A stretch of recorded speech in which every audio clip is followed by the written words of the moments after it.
Hello everybody, welcome back. So glad you could join me. Thank you for being here. If you're new, my name is Renata and this is my channel where I like to talk about my houseplants, show them off to you, tell you how I'm growing them, what's been working for me, what hasn't been working for me, share some tips that I've learned over the years growing houseplants, since I have been growing houseplants since I was a child. Not this many, but I've always had houseplants for as long as I can remember. So yeah, that is what this channel is all about. Today's video is going to be part 2 of my houseplant tour. So you can see behind me some of the plants I'm going to be showing you today. Today's video should be much shorter than part 1 was. If you have watched part 1, thank you very much. I hope you enjoyed it, and I hope you will enjoy this part 2. So I'm going to start by showing you some of the, like I said, the plants behind me, but I'm going to show you a better view so you can get a whole sense of everything. Hello, Mr. Bertie. Oh, thank you. Oh, thank you, Mr. Bertie. The puppy is feeling very snuggly today. It's a gray, rainy day out, and I think he feels this gray, rainy day as much as I do. Although he's a puppy, so he still has tons of energy. But yeah, I'm going to show you guys a better view of the plants behind me so you can get a sense of what they look like growing behind me. Then I'm going to talk about them individually, show them to you individually, and then I'm going to move you around to another corner of this room. So we will be done about 2/3 of the living room by the end of today. And I will show you the sort of view of how the plants are set up in total. And then I will pull plants out individually as best I can. Some of them I really can't pull out individually. And I will show those to you. So like I said, I hope you enjoy this video, and I'll be back in a few minutes with a slightly different view of the plants that are behind me. You can see here the view that I have from my sofa of the plants that I'm going to be talking about today. Well, the first set of plants I'm going to talk about today. So we have on the right a very large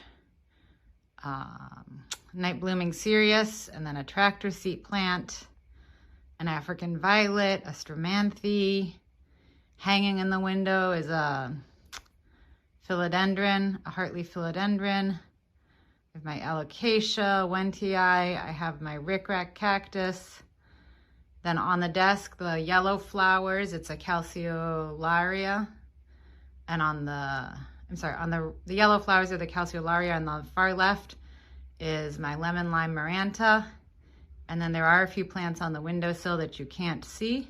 The first plant I want to talk about is my night blooming cereus. And this plant is rather gigantic and unwieldy in some ways. You can see it doesn't even fit in. There we go. We have the whole width of it in the camera frame.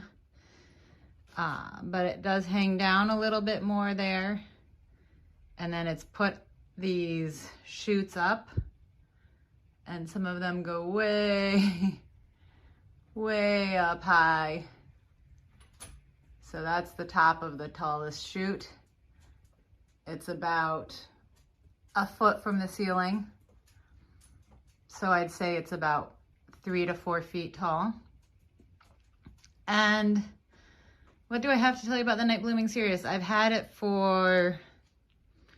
I got it during COVID lockdown at a farmer's market. They were doing pickup. You could order things from the farmer's market online and then doing pickup. And I ordered the night blooming cereus. I am still waiting for it to bloom for me. I am very excited about it to bloom sometime eventually at some point. It's kind of a crazy plant. So it's got these big, it's a jungle cactus, so an epiphytic cactus. It's got these big, wide, flat leaves, and then it puts out these long shoots, like the ones that are poking in the air, and then from the long shoots come, so this at one point had been a long shoot, and then it puts out the leaves from that. So you can see that leaf bouncing around that I just shook from the shoot. And it is an epiphytic cactus, but I have it growing in regular cactus and succulent mix. Seems quite happy. Every summer I put it outdoors, and it seems to love that. It grows well. It's been growing really well. It grows well inside. It gets just a little bit of light from this north-facing window. So it's really mostly not in the window, and it's getting some light from grow lights that are nearby. And it gets some light from the lamps when I have them on at night. But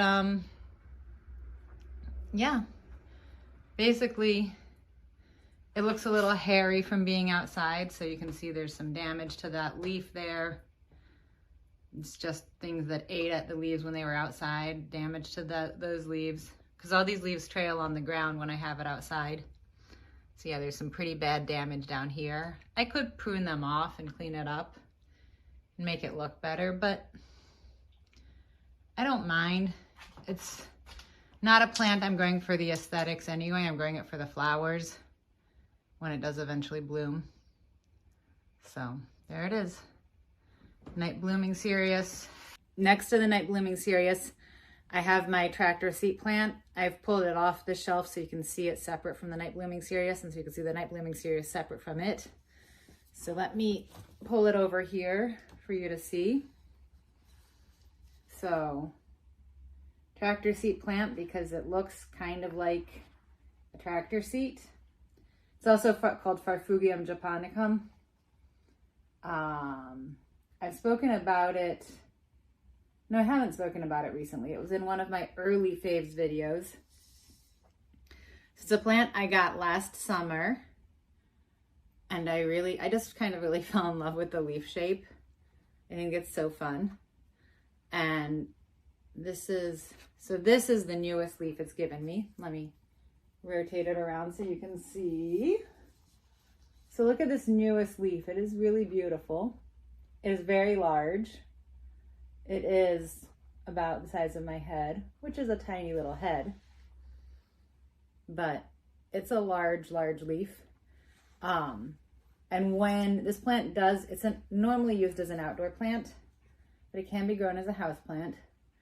And when it does, it blooms. And when it blooms, what I have understood from pictures I've seen online is that the flower stalk comes from the sinus here and grows up above the leaves. It may be that the flower stalks come from the root and grow upward, and it just happens to look like they come from the sinus, because if you have your leaves upwards, they come through the middle of the plant. I'm not totally sure. I would love to see it bloom and find out, but I've only had it for a year.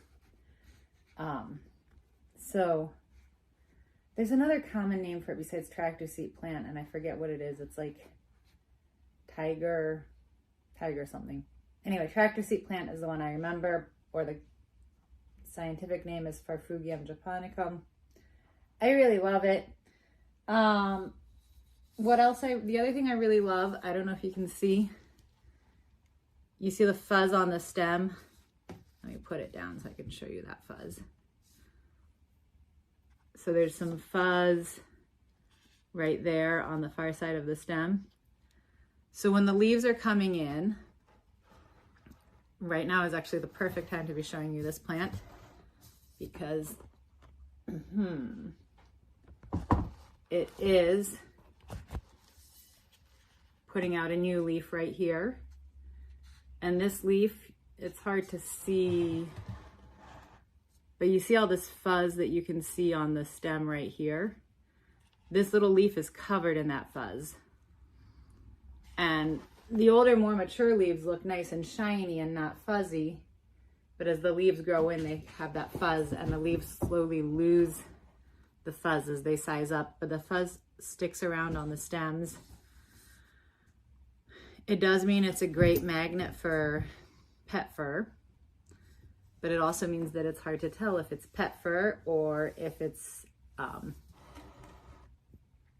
pet fur on my plant or if it's the natural fuzz on the plant. But I think it's kind of neat. I'm still unsure about why the new leaves come in with a fuzz. My guess would be that it provides some sort of protective something, whether it's protection against predation from insects or something, or protection from the sun, because these are supposed to be shade plants, and then when they're grown outside. There's Bertie's tail. So they're supposed to be shade plants when they're grown outside, so maybe the fuzz helps protect the new leaves from the sun so they don't get damaged by the sun as they're emerging. Apologies for the beasts arguing in the background and the tripod getting tilted around. But yeah, I just think it's kind of cool. I think it's a really fun plant. It's been growing. It just gave me that newest leaf that I had shown you, the full-size one, and it's already giving me less than 2 weeks later another new leaf. So it's growing pretty well now that the days are getting longer. And again, it sits in the north-facing window, but just to the edge of it, so it doesn't get a ton of light from the window. And it seems perfectly happy there. I do have it in semi-hydro. That's why it's got this unattractive black nursery pot, mostly hidden by the more attractive cover pot. So yeah, that is my tractor seat plant, and that is how beautiful it can be. Next to the tractor seat plant, closest to the window, it's actually in the window, I have my second African violet. Again, it's not blooming currently, but this is what it looks like. It does have this little gap right here where we had some puppy predation the last time I showed it to you, and I think he came crashing through to chase the cat and broke some leaves off. I can't even remember. So I can show you this way, and you can really see that gap. It's got these very nice dark leaves, very small leaves. It is very, very, very, very, very, very dusty because those hairy leaves really pick up the animal fur, and this part of the room is where the animals, especially the cat, spends most of her time. I can see, but I'm sure I can't show you, but I can see, where is it? Down here. Yeah, you can't see it in there, but it will give me flowers soon. Yeah, it's very dusty. As I said in part 1 of the plant tour video, I had been watching a video by another creator, and she recommended cleaning excess soil off of African violets from transplanting them using a big soft makeup brush. But I bet it would also work for all of the dust and cat hair and everything. I mean, I don't know if you can see just how dusty and filthy these leaves are, but they're pretty gross. I should give it a good cleaning at some point. But yeah, I got this African violet my first year of graduate school, so it must have been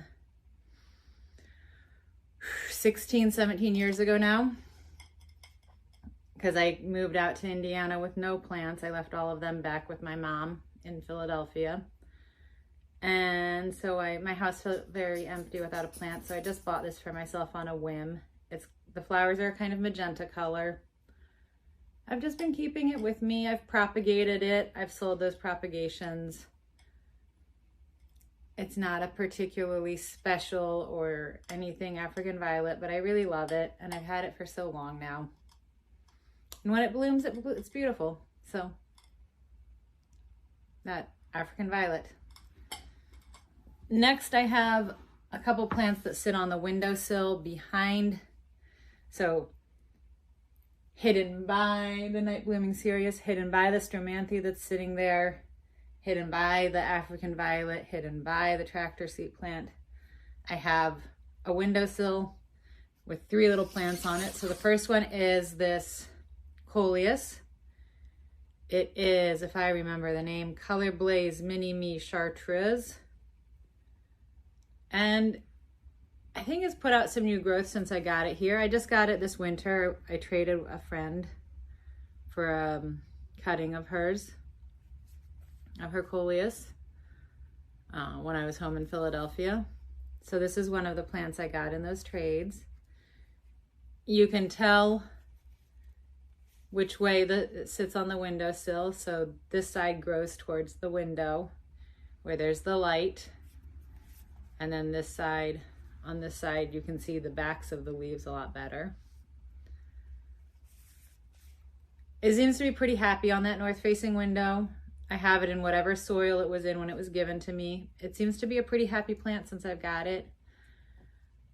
Like I mentioned in part 1 of the video with my lemon lime philodendron, I would like eventually to get all of my plants that have that kind of chartreuse, lemon lime, bright greeny yellow color gathered together in one place, because I find the color to be a little shocking mixed amongst the darker greens, especially because I don't have that much of it. So I'd like to just create one area of kind of bright green lemon lime plants, or plants with variegation with that bright green lemon lime color on them.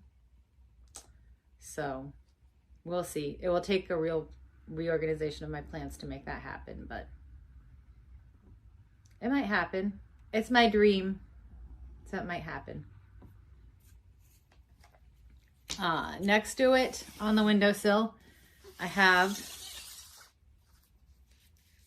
my pot of mixed ivies. I know I've shown this in, and the Coleus both, I've shown in two recent videos, in the video about the plants I got in the winter trades, and then in my February favorites video. The ivy I'm really happy with. I don't think I can show you each individual ivy plant. This is the only one that's kind of not doing well. It wasn't really rooted when I put it in the pot, but it's ivy. It's pretty tough. I think it will root. It just wasn't. This little variegated one here is putting out new leaves like crazy. There's another new leaf coming in.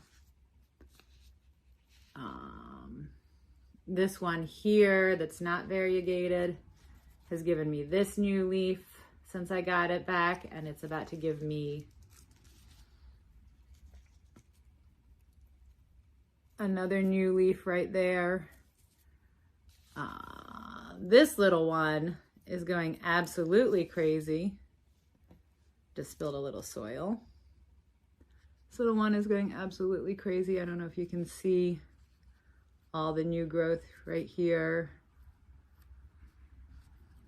down there. So it seems pretty happy.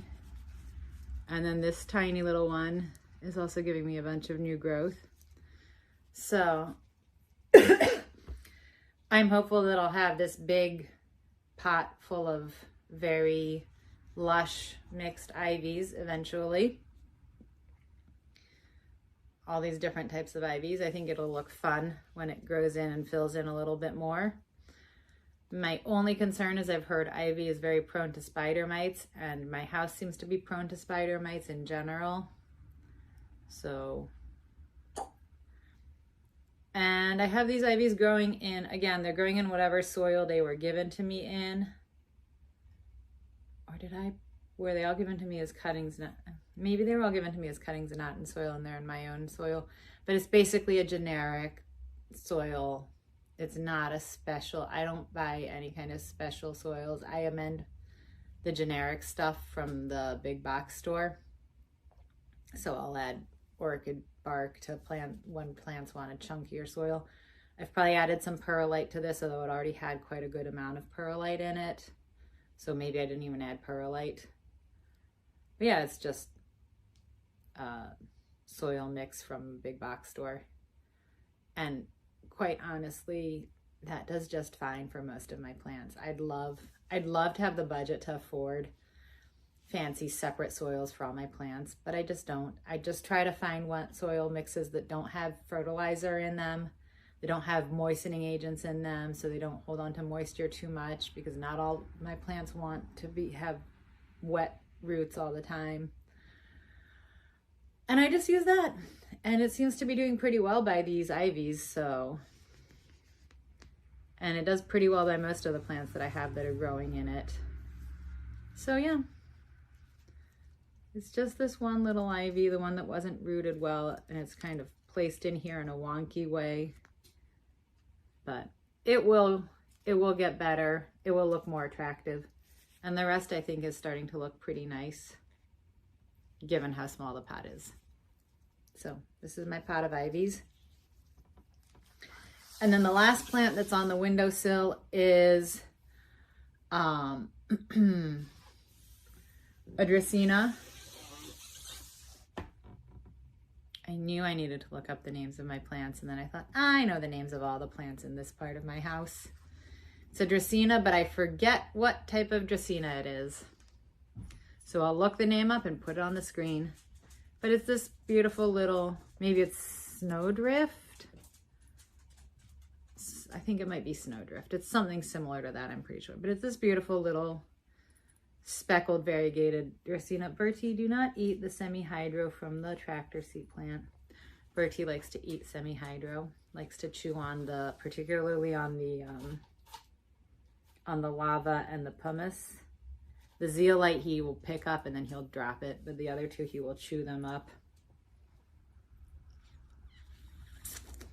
So much trouble with this Bertie boy. But yeah, so this Dracaena doesn't necessarily look like much right now, but it is giving me, Bertie, it helps me. My hands are shaky enough already. Bertie, I don't need you bouncing my nose. But in the middle there, it will not focus on that.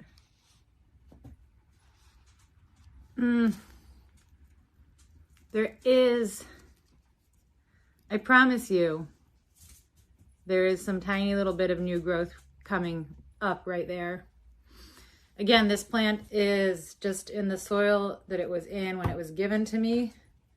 Oh, and very excitingly, it's putting out a new shoot.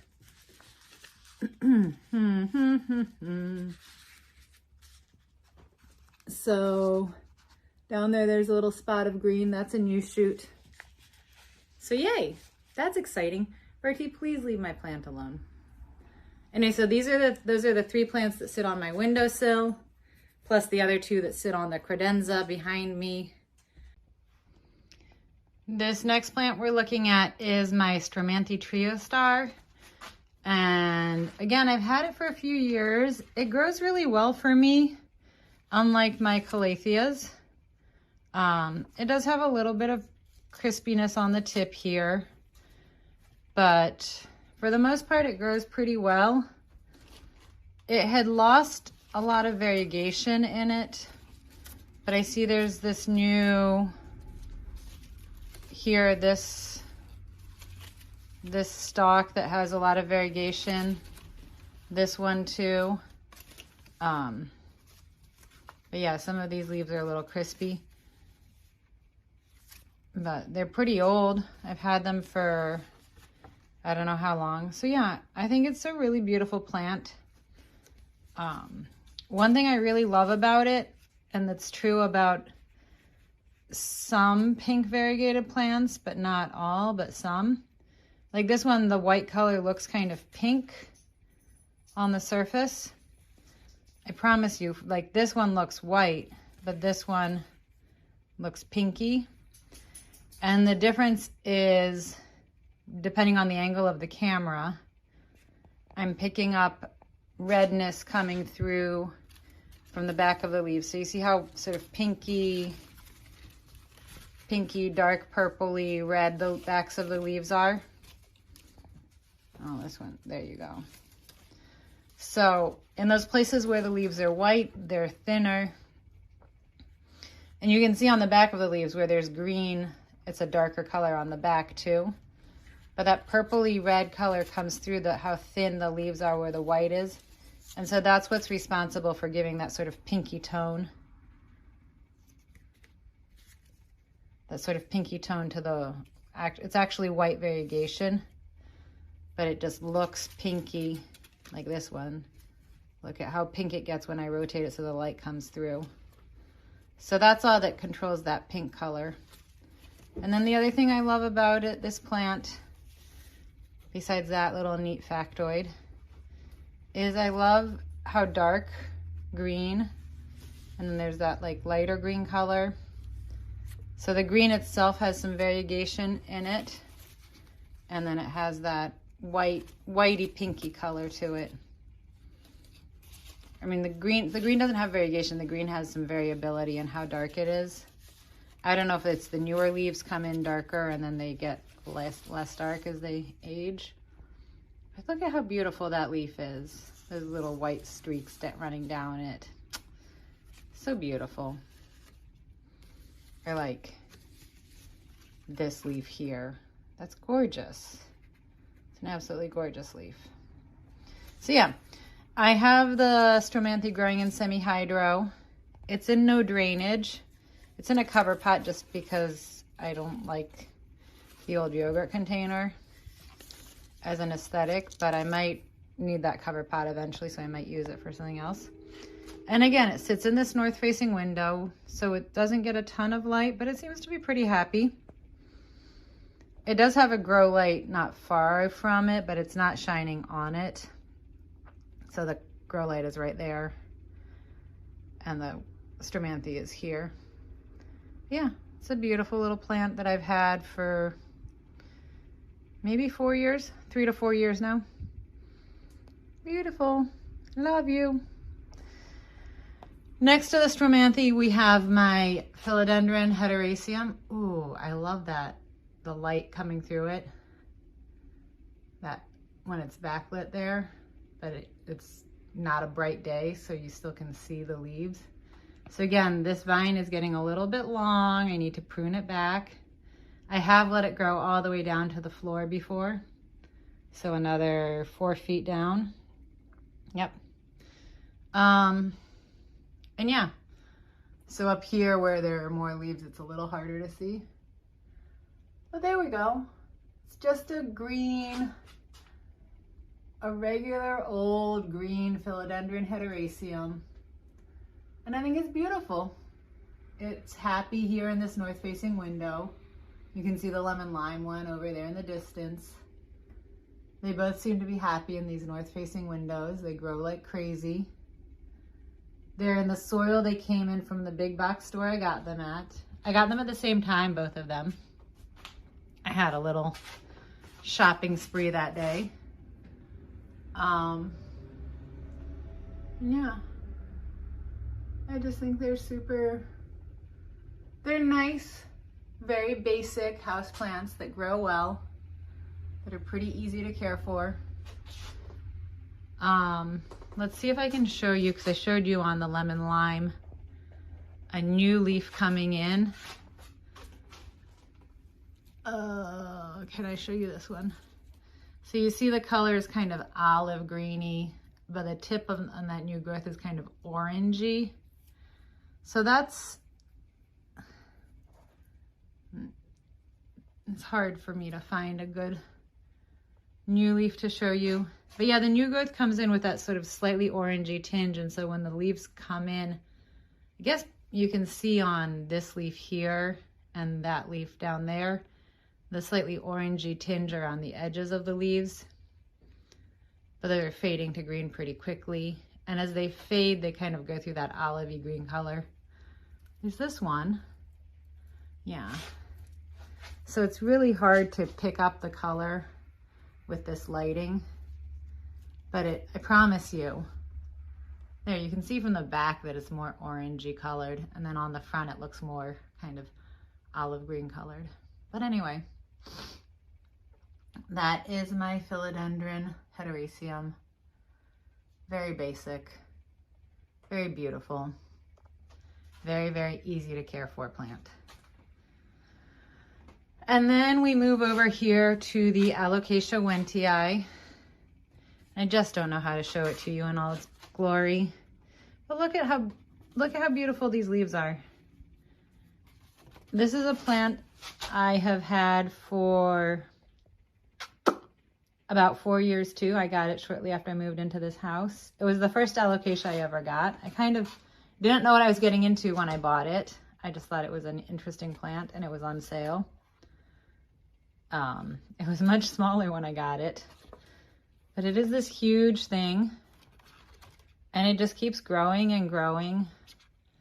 It does have its own grow light hanging right over it, as you can see, kind of bleaching out the green on that leaf there. But where's the newest leaf? This is the newest leaf it gave me.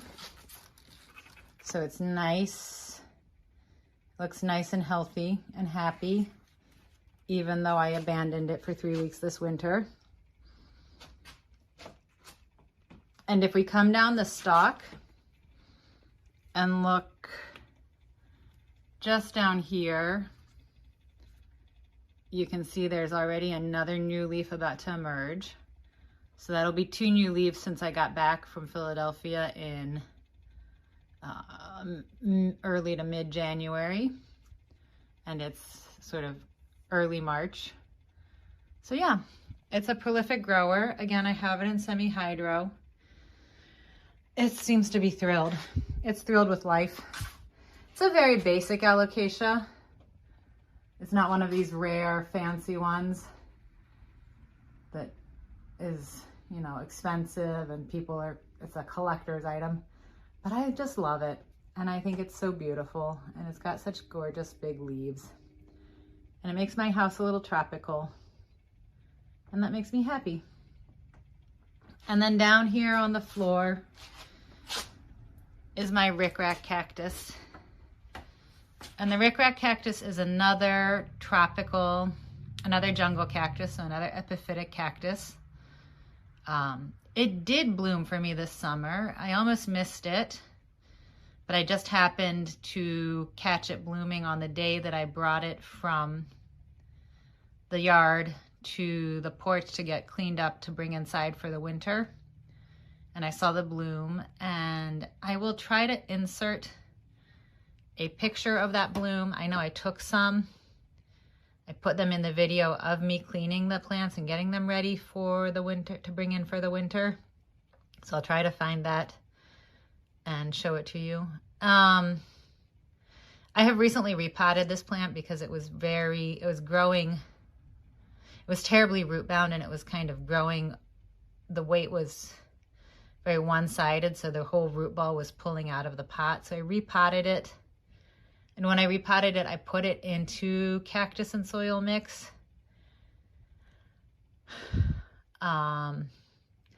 Because that seems to do really well by my night blooming cereus. I know people say with the epiphytic, the jungle cacti, to put them in a chunky soil mix so it mimics them growing on trees.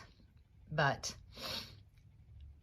the cactus and soil mix seems to do just fine by them. So that's what I'm sticking with. And yeah, don't have much else to say about this plant. I've had it for 3 years now. Isn't my favorite plant? No. But do I like it? Yes, I do. And was the bloom beautiful? Yes, it was. So that's about all I have to say about that. This next plant, I've moved it a little bit away from the Maranta, is a calceolaria, and I had never heard of them before, but I saw one in a restaurant, and the next day when I was at the supermarket, they were selling them, and I had taken a picture at the restaurant because I thought it was so beautiful and I wanted to find out what kind of plant it was. And there it was at the supermarket, ready to be bought by me. So I did that. It was blooming more fully before. It is starting to lose its bloom, so you can see that it's getting kind of bald over there. But I just think the flowers are so interesting, how poofy and pockety they are. Maybe the common name may be pocketbook plant because of that poofiness. I can't remember exactly what it is, but yeah, the common name may be something like pocketbook plant. Apparently the internet has told me that it's a plant that people would tend to keep as a while it blooms, and then it's hard to get them to rebloom, so they don't tend to last very well. So they're sort of a one-season plant. We'll see. I have to find out what I'm supposed to do to get it to rebloom, but I will try to keep it around because I think it's super neat. And again, it's a plant one grows for the flowers, not so much for the foliage. But yeah, I just got this plant this winter and I really like it. The last plant that's over on this side of the room that I want to show you is my lemon lime maranta.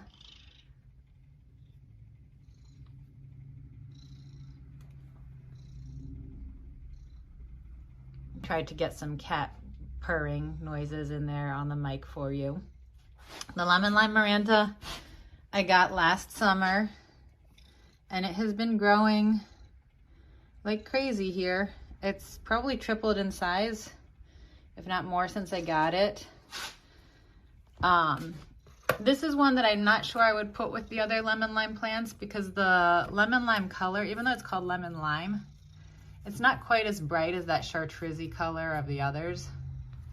I do see it has a little bit of dry tip, but most of the leaves look good. But I really like that light green color of the veinage, the veination, and the middle, I don't even know what that stuff in the middle is called, the middle shape. I think it's a really, really, really beautiful plant. And it's funny because until I got the lemon lime maranta, I really wasn't a maranta fan. And then since I got the lemon lime maranta, I kind of went crazy for marantas. So yeah, I really love it. I have it growing in the soil that was given to me, and it's a very, very chunky mix. I don't think it has any actual soil. I think it's mostly bark, perlite, mostly bark and perlite, frankly, is what I see. Yeah, there it is. This is the next section of plants that I wanted to show you and talk to you about. So again, as before, I will shortly move in and show you each plant individually as best I can. Some of these plants, like the ones tacked up on the wall or up on top of the bookshelf, I will not pull down for you separately, but I will do my best to talk about them and show them to you individually all the same. The first plant, actually there are two pots in here, are Epipremnum, golden pothos. I guess it's golden epipremnum now. I don't know. But epipremnum, and one is variegated, and there is some non-variegated in the smaller, you can see that smaller white pot, and then further behind there's a larger black pot. So in that smaller white pot, there's, I think, a cutting of the non-variegated one. So this variegated epipremnum is all cuttings, or maybe possibly the original plant that I got when I started my undergrad way back in 1998. So I have been growing it, pruning it for a long time. When I lived in France, my mom took care of it for me, so I was able to keep it. And I have it tacked up against the wall. You can see I'm using those, they're little actual things for cable management, but they've got a sticky pad on the back so you can stick it to the wall, and then they've got a little twist tie so you can attach vines to it, and it's just vining up and up and up, and it meets some of the other epipremnum, and I have it vining across, and I'm hoping to fill in the rest of the wall, at least that top portion over top of the art, eventually, unless I move out of this house before that. So if we follow the non-variegated epipremnum back. So that goes across the bathroom door. And then it goes to that potter inside what is actually a lamp and lampshade, but I thought it made a fun little container for the pot. And the non-variegated epipremnum, I took a cutting of it from my ex when I moved out of his house. And so I don't know, he's been living in the United States for a long time. He probably got it while he was living in Indiana, in Bloomington, while we were at grad school together, but I really don't know. So we're gonna move along the top shelf. So you can see there's some variegated epipremnum coming behind that lampshade potter thing, lampshade cover pot type thing. So keep that in mind. But the next plant we get to over here is my philodendron micans. And the micans I've had for about 2.5 years. And what I really love about it, I love the color first of all, but I also love the texture of it. Like it's another one of those plants that's a little bit velvety. It's very soft. It's not a shiny, it's matte. You can see right there how velvety the leaves are. And I just think that's so beautiful. It's another type of heartleaf philodendron, I'm pretty sure.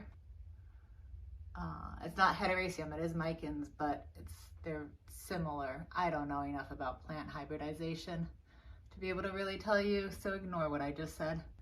But anyway, it hangs down and down and down and down and hides lots of things like my stack of scrap paper. And it comes down and down and down.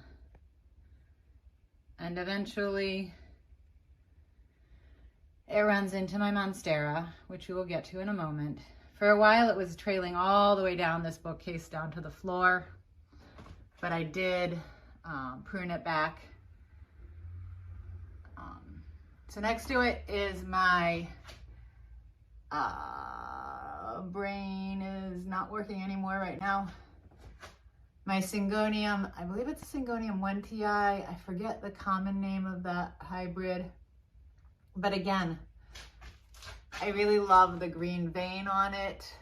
The white vein on it, on the green background. It is growing in semi-hydro. It seems to be quite happy there. It wasn't the happiest when I first got back from being in Philadelphia, probably because the semi-hydro had dried out while I was gone. But it seems to be vining pretty well now, putting out leaves. And like that leaf up there is huge. I'm gonna pull my arm back a little because my shoulder is giving out. So yeah. And then next to that, we have the pot with more variegated epipremnum. I don't have much to say about it except that it is vining across on this brick wall. It is hanging down a little bit. I'll talk about this leaf right here in front of me. I don't know what's going on with it. I know it's called golden pothos, but that variegation is so yellow. And on this leaf too, it's so yellow. And then if you look at this leaf back here, the variegation is super white. And when this pothos has new leaves, like over here on this branch, maybe some of those very newest leaves look very golden, but generally the new leaves, the variegation doesn't come in that golden yellow color. So I don't know if that's exposure to the grow light is making it come in with more of that yellow variegation, but honestly, I don't love it. I love the size of the leaf. Like that is one big pothos leaf.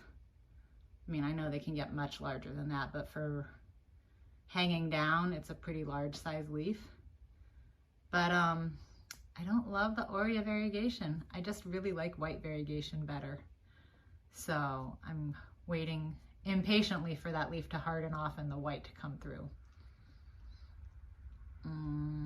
Okay, So we've talked about all these leaves, all these plants. So I should mention that the epipremnum, the micans, the epipremnum, and that first epipremnum I showed you, they're all just growing in regular potting soil. Epipremnum are tough plants, they can take it. So then here against this brick wall, I have my Rhaphidophora tetrasperma. And again, I have it tacked up the way I have the epipremnums tacked up. So it just vines down and vines down. And then you see there are more vines that come in. And it vines down on this side wall too. And you can see the mess that is in my kitchen. And then the base of the plant is down here. It's not that exciting to look at, but yeah, it comes down and then goes all the way up. And the Rhaphidophora tetrasperma I've had, I guess, for 3 years now. It's growing quite happily. My first video for YouTube was me moving it from where I had it to where it is currently located, up against the brick wall here. So that makes me pretty happy to see it still growing here, continuing to grow here, and to remember that that was my first ever video I made for YouTube. So then we have this little wire rack of plants. I'm not going to pull them all out to show you, simply because some of them are repeat plants, and you don't need to hear me talk about the same plant 3 times. So the first one I have on this wire rack plant holder thingy is this Scindapsus Mount Salic. Do not ask me. It's one of the most recent additions to my collection. I got it in late January, early February, and I really love it. First of all, the leaves are huge. Second of all, the leaves are beautiful, like silvery, almost white, dark green. The variegation pattern is so beautiful, I think. As the newer leaves come in, they come in light green. They come in very soft. But you can see that pattern is already present. And then as they harden off, they look like this. These leaves are kind of thick, like many, did I say syngonium? I can't believe what I said that. Like many Scindapsus, right? Like many Scindapsus, the leaves are a little thicker than they are on the epipremnum, but otherwise they look very similar to epipremnum. They just often come with different variegation patterns.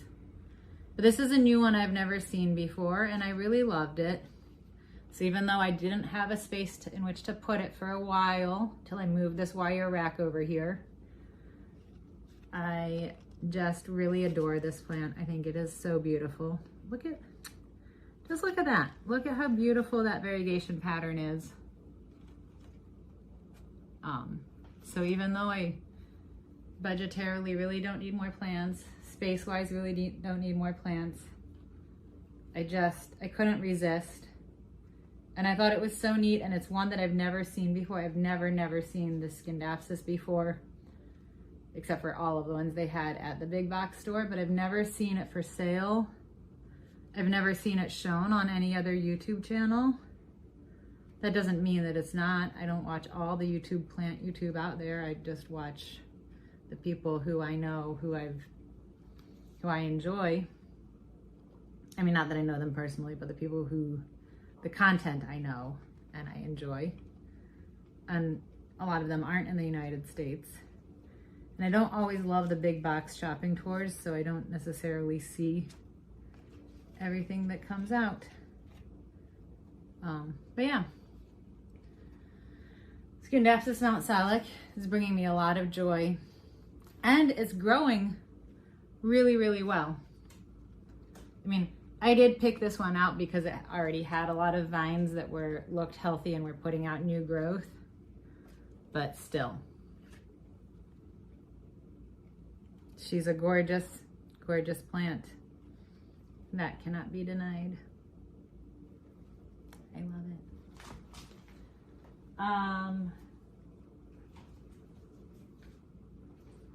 Next to the Scindapsus, I have another plant that I just got in the trades. It's looking a little bit rough. Like this leaf needs to come off. So it did. This one is getting all brown and crispy. So this is a Monstera Adansonii, a variegated Monstera, not variegated, but I forget what the hybrid is called, where it comes in all this white. I believe as the leaves harden down, they will turn green. I hope, because otherwise if these leaves just keep coming in all white, the plant is not going to do much for me. But you can see it's about to give me a new leaf here, just right there. So I'm very excited. It also is going to be all white. But this old leaf has that green vein on it, so it does have some chlorophyll. And this older leaf, the petiole, had green in it. So again, it has some chlorophyll. It's not totally white. But that's also what makes me believe that as the leaves age, they harden off to a green color. It may be, given the crisping and the browning, that this is a plant I need to keep in my cabinet just for extra moisture. I have it growing in semi-hydro and no drainage. And if you remember, if you saw the video of the plants I got in the trades, it was looking much worse for the wear. So it's already looking a lot better than it had been. It really was a very rough trip here in January, sitting in a bag full of sphagnum moss. Actually, no, this one was in soil, but it was in a very small pot of soil and it kept drying out too quickly. So in a sense, I put in the semi-hydro, it's much happier because it just doesn't dry out as quickly. So yeah, I'm excited to find out more about this plant, how it grows, if it really does harden down to green. And I do love a Monstera Adansonii. In part 3 of this video, you'll see my other Monstera Adansonii. And then I have this little Tradescantia. This is another one I got this winter in the trades. And it was in the process of rooting when I got it, and it has rooted enough that I put it in soil in this little pot. And I just think it's so beautiful. I love that it's got the purple exterior and then the silver and then sort of green. I think it's just a really beautiful little Tradescantia. And like all the Tradescantias, when it gets a little longer, I'll prune it back and keep propagating so that I can get a nice full pot. But yeah, don't have much more to say about it other than look at how beautiful it is. And it's a Tradescantia, and I don't know the name of the Tradescantia variety hybrid.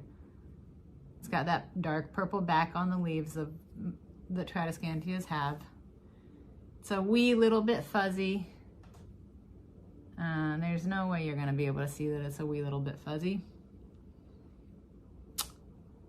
Just a beautiful little plant. It's my little baby, my wee baby Tradescantia. Next to that, I have my second Maranta. So this is my silver band Maranta.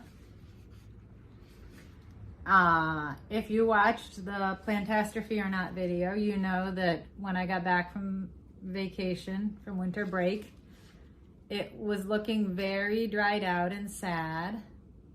But if you see it now, it's looking quite happy.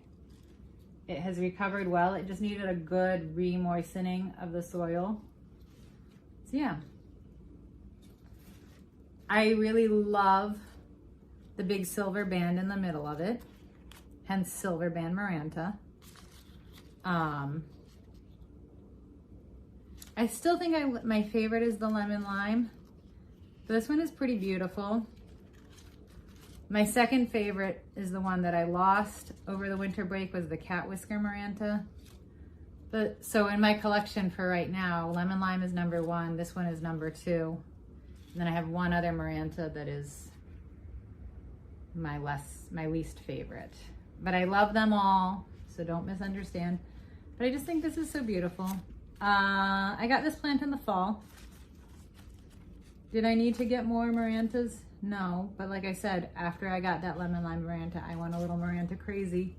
And I got 3 more Marantas in the fall. So in the second half of 2025, I got 3 Marantas.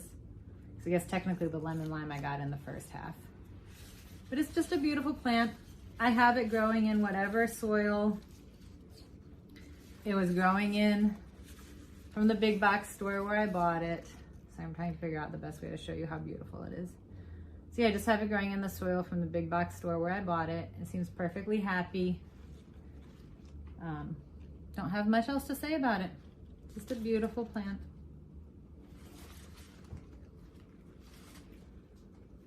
It needs to go back this way so that it fits properly. And then, so I've showed you the Rhaphidophora tetrasperma here. So the next plant that I have down here, I'm going to show you the smallest one I have of it, because that's the easiest to pick up and move around.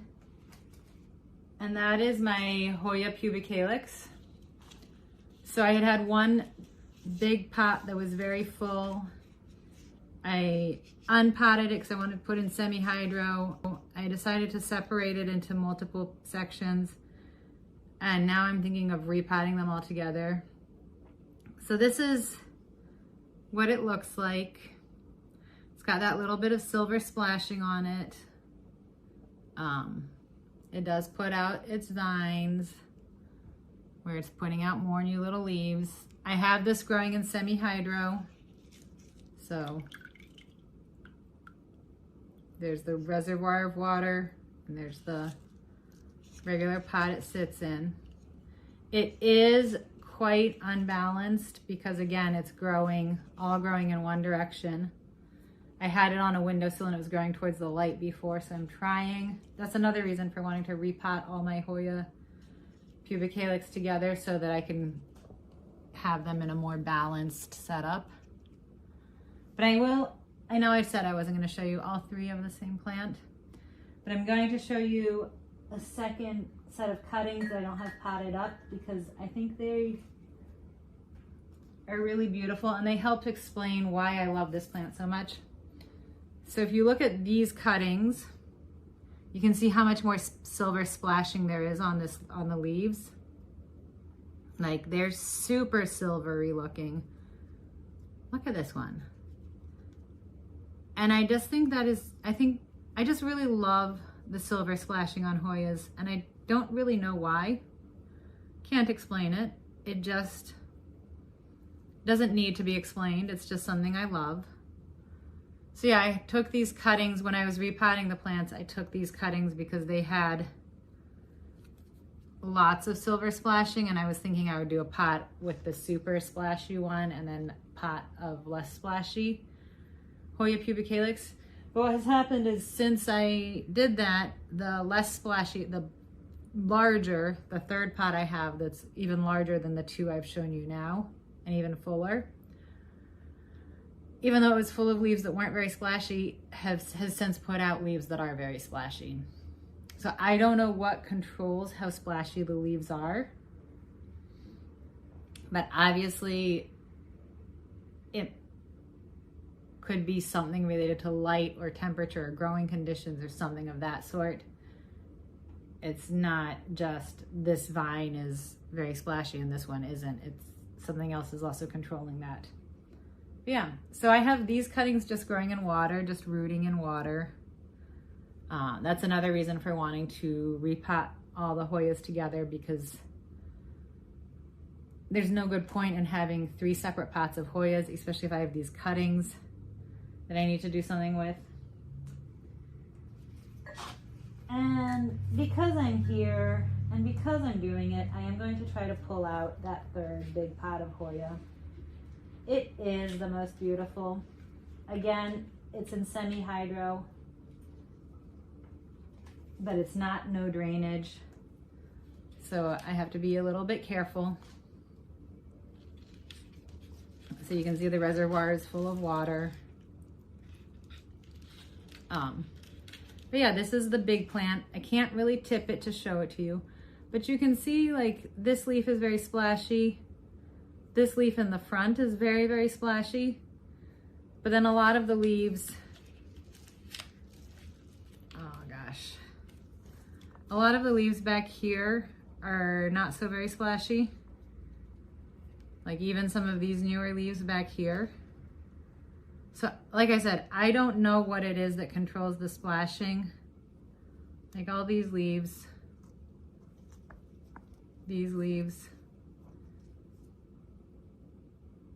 they have the splashing on them, just not nearly as intensely as on some of the leaves, like this one and this one. And like I said, I just do not know what controls that, but I really love the splashing.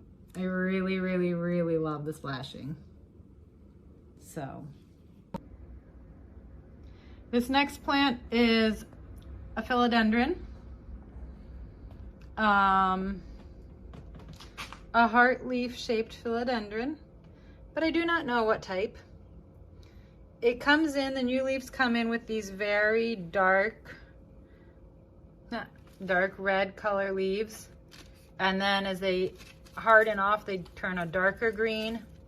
And then as they really become mature, they turn into this lighter green. I sometimes think it might be Macaulay's Finale, but I'm really not sure that that's the kind of philodendron it is. I got it 3 years ago. It was on clearance. It was looking pretty, the leaves were all pretty battered. So it didn't have any tag, it just said philodendron. Again, this is the trouble with big box store plant shopping, is sometimes if you don't know, you don't know. It's still in the pot it came to me in the soil it came in. I haven't done anything. It's growing pretty darn well. It's about 2 feet tall now. I don't have it on a pole, but it has lots of support from the wall and the bookcase. So yeah, seems to be pretty happy. And then the last plant to show you is my Monstera. And I'm just gonna pull it out. Ooh. Ha. Okay. So, haha.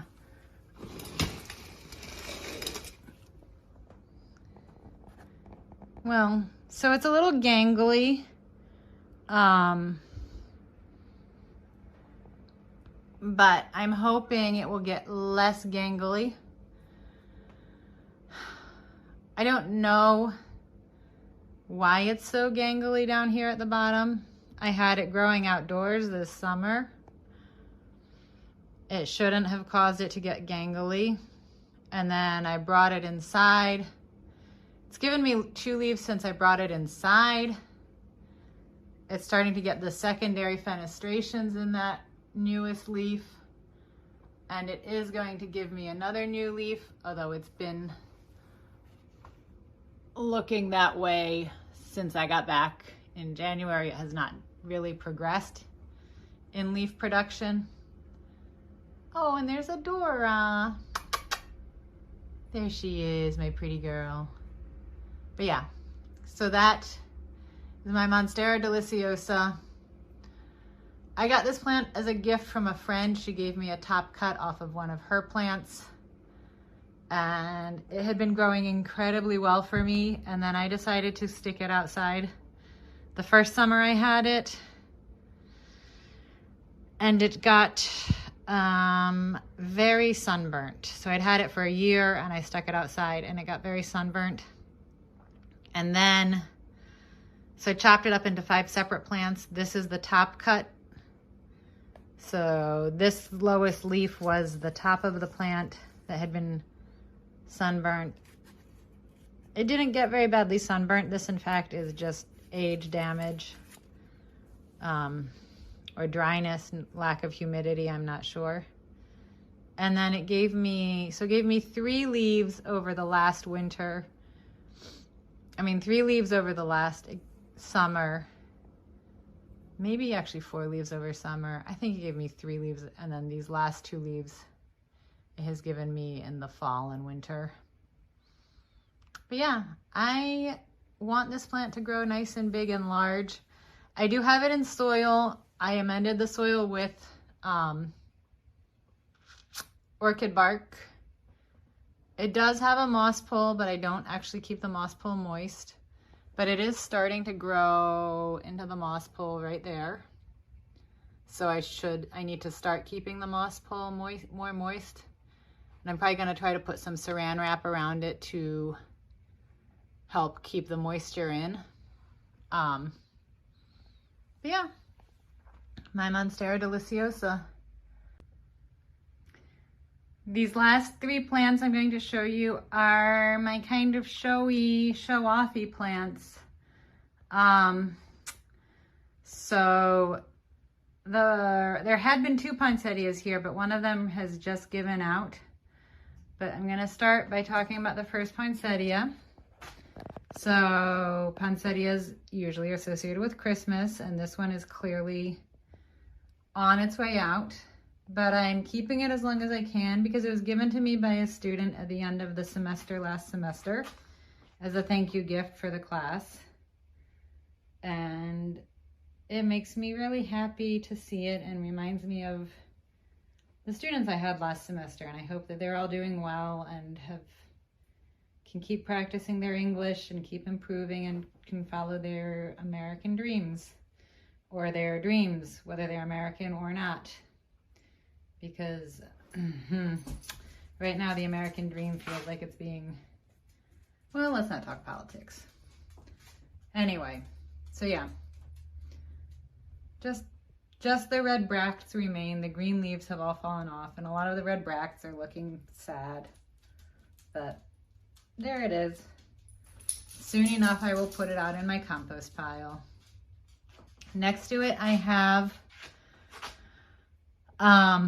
this amaryllis, and I grow my amaryllis every year. So I've had this for probably about 10 years.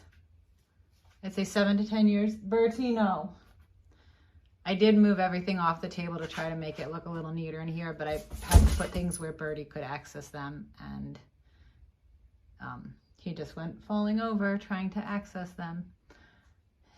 Oops. Poor puppy dog. Life is hard for him. Anyway, so this amaryllis I've had for 7 to 10 years, something like that. And so the bulb is in regular old potting soil. And what I do is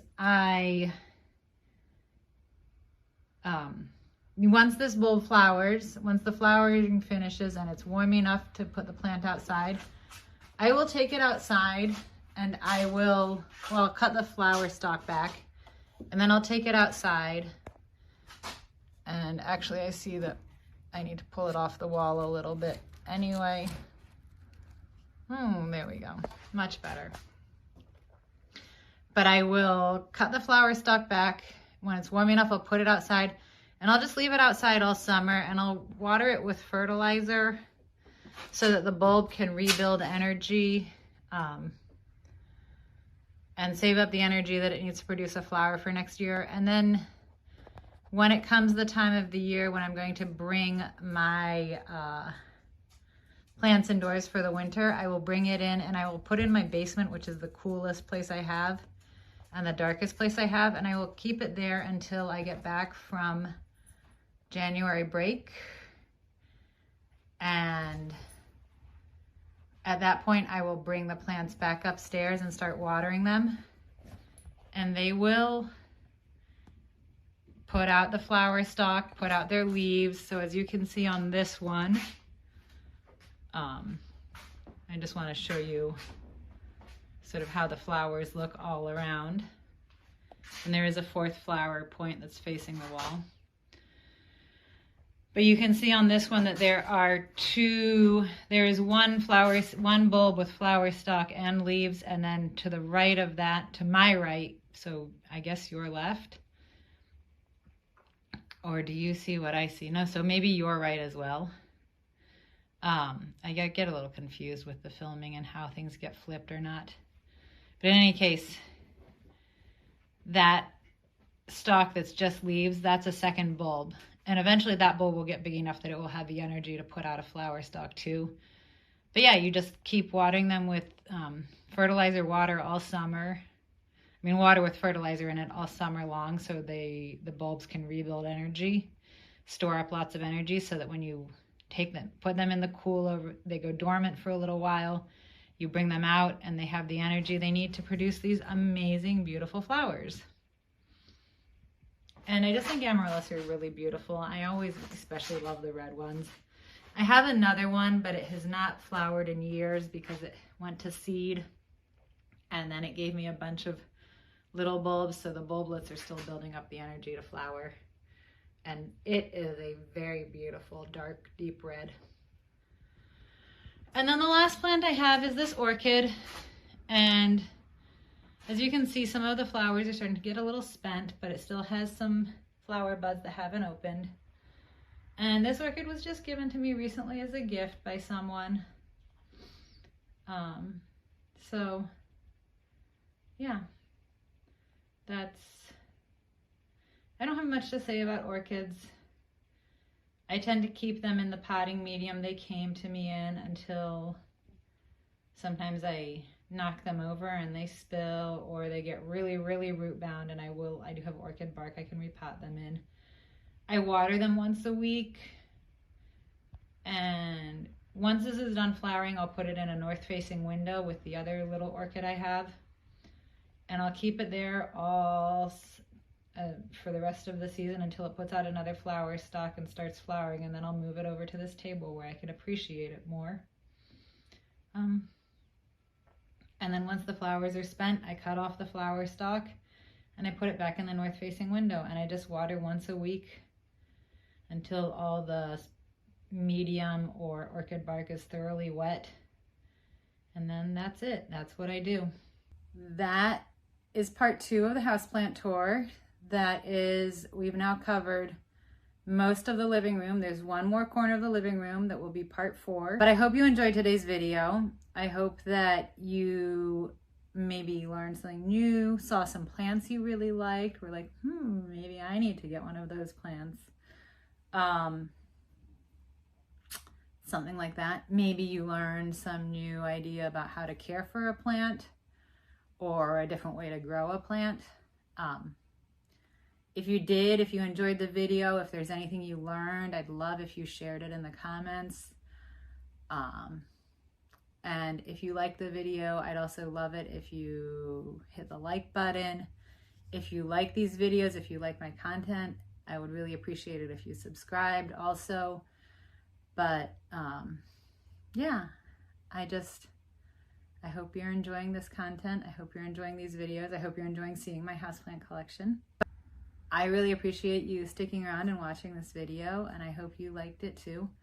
And I hope you have a lovely, lovely, lovely day, and I will see you in the next video. Bye.